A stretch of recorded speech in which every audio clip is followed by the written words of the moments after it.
दीप न देखे अंधारा, आता जतन ह्याची करा. नारायण नारायण गाठी धन बळकट, चिंतामणीशी चिंता. तत्वता ही न येल तुका म्हणे, उभयलोकी ह्याची निक्की सामग्री. चला या अभंगाचा आपण अर्थ बघूया.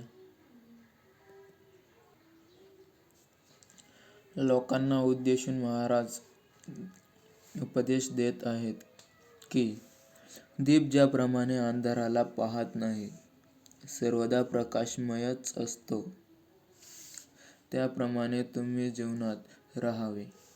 नारायणरूपी धन तुम्ही आपल्या गाठीशी दृढ धरून ठेवा.